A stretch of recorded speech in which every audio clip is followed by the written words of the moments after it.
Hey everyone, and welcome back to another World of Warcraft Battle for Azeroth video. Today we get to talk about the pretty damn exciting new feature, which is Island Expeditions. So, let's set the scene. The Alliance and the Horde are locked in a stalemate, so they need resources. And not just the regular kind of resources. A new one has appeared, Azerite. This is the blood of Azeroth. It's been seeping to the surface of the planet since the events of the end of the Antorus raid. It has great power that you will use to upgrade your Heart of Azeroth artifact item, which, by the way, we've got a video on. And it also has great destructive power that both factions seek in an effort to get an upper hand in the war. Before we get completely into the details, you can check out the BlizzCon playlist on my channel. It's got all the Battle for Azeroth content and it's updated throughout the weekend. Okay, let's get into it. So, while this Azerite is available from many normal sources, it is also available from some new ones. Azeroth is a very big planet, and there are lots of small islands, small ones that we don't really see in the map. And on some of these small islands, Azerite has begun to form. And this is where we get to the Island Expedition feature. The Alliance and the Horde are in this expansion getting access to two of the most powerful fleets in the planet, the Kul'tiras Navy and the Zandalari Troll Fleet.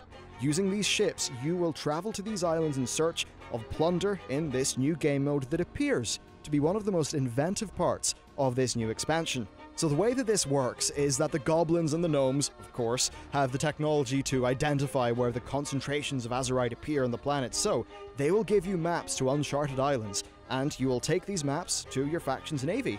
In the game, you pretty much head down to the docks in your new home city, either on Zandalar or on Kul'tiras, and then you'll pretty much get going. Now, the core idea of these islands is that Azerite draws people and animals in. It's very powerful, just latently stuff, so you'll find various hostile and friendly groups as a part of these scenarios, with the scenarios being randomized, meaning that the gameplay is going to feel different every time. But you really do need to wait for the details on that one because they are doing some pretty cool things. So, let's just get into the details. These are 3-player, role-agnostic bits of content. The idea is that they're going to take between 15 and 20 minutes to complete, and your goal is to go there and get as much Azerite as you can possibly get by completing objectives on the island. And there are loads of ways to get Azerite. Creatures will drop it, there will be nodes to hunt down, islands will have quest givers, events, loads of other stuff, and ideally, it will all feel quite unique and fresh because of the randomization. So every time you enter an island, they pretty much generate a story for it. If you think about it, it's a bit like a fill in the blanks. This was their example. So you go to a blank island in the blank where you find blank. So that could be a lush jungle island where you find pirates, or a whole bunch of other scenarios that we're going to get into. This story-based approach to it is what they think is really core to avoiding common procedural game issues where things just feel like a bit of a hodgepodge that was spat out by a computer. So there are examples where you could arrive on the island to find angry Hosen, raiding Mogu, a band of pirates, basically a whole bunch of different enemy types complete with their own objectives and gameplay. Now even the creatures, like the crabs and stuff on the island, will change. They also talked about a new shrine system. It's kind of like a buff shrine, but it's got both a buff and a debuff. For an example, extra damage but reduced armor, which you could maybe combine with a stun lock item that you throw on enemies to get a big burst of damage. And the way that the spawning works is that, essentially, if you have, say, a big spire of Azerite on an island, it will likely be guarded by a big boss-level enemy. Now, throughout all of this, time is important, so tackling the content in a sensible order is a core part of doing well. Essentially, they want it to feel like they're dynamically generating a new puzzle that's going to reward players who can really think on their feet.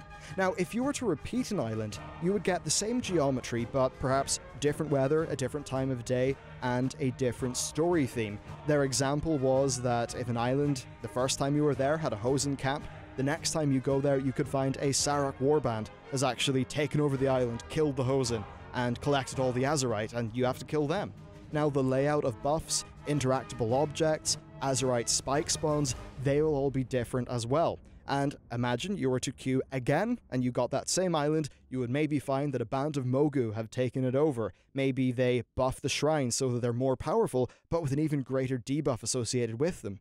They actually had the example of a crypt portal that would spawn, and that would lead you into a boss room.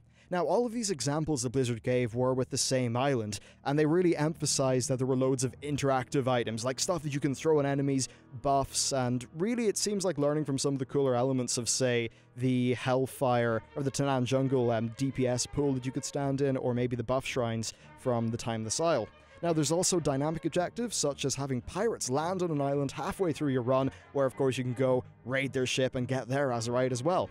Now, they were really keen to say that they sort of start off with a story, a core theme, and then they generate the content around that. So that really just feels like it's a good, cohesive bit of content that's kind of got that human touch to it. Now, each island has 4 different start locations as well to further mix up the gameplay. But there is one more thing.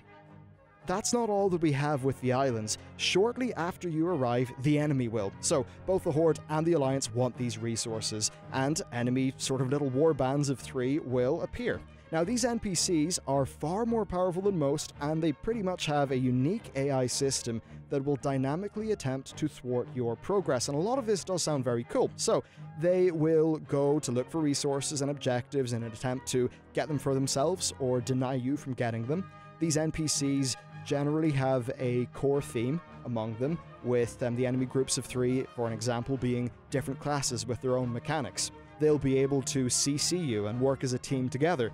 The AI basically is designed to be more player-like, with slightly different outcomes in a similar situation. So, as an example, an enemy might be fighting a boss, and you run up to them. They could CC you and continue fighting the boss. Maybe they will CC the boss and try to fight you, or use Vanish and disappear back to their other friendly NPCs. Now, the enemy party is also aware of the island's objective, so rather than dumbly walking around the place, it should feel like they're trying to strategically mess you up. Now, they even said that the AI is smart enough to, as an example, CC you, mount up and do an objective while you're sort of stuck behind. And then for each NPC, they want them to have personalities, so an NPC who's an aggressive brawler, one that's a sneaky type, one that's a support, all of that stuff. Basically, the unpredictability that's created by these intelligent enemies and dynamic islands is supposed to make this content feel far more replayable than what is currently in the game. So in detail, they showed off 2 islands at the convention, and we saw maps of 3 others. So there was a tropical island that kind of looks like the Lost Isles, there was one that looks like it's a fallen Gilnean outpost with some secrets to it, and then the maps had a few titles on them, which were Scarlet Isle, Krill Island, and Oyster Reef. Now, this feature is going to ship with 4 different difficulty modes. There's going to be a normal mode, a heroic mode, a mythic mode, and then, this is the one that I'm excited about, even though I'm not a PvP player, a PvP mode.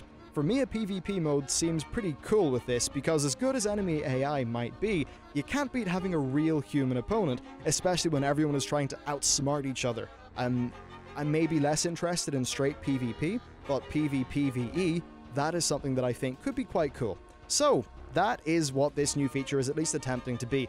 On paper, for me, it sounds extremely exciting. One of the things that I've always thought World of Warcraft should do better is have more interesting, time-accessible content. I don't want to say accessible content because that kind of says, oh, it's super easy.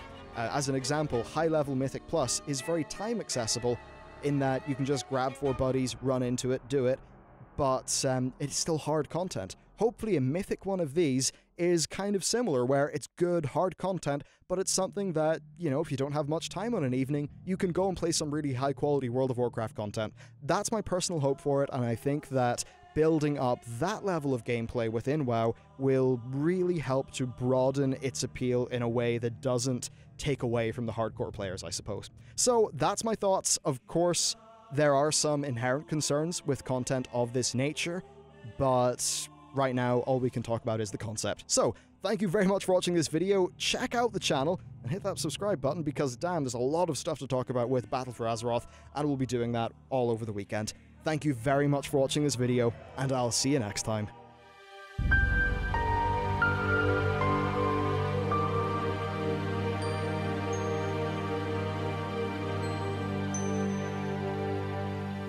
Mm-hmm.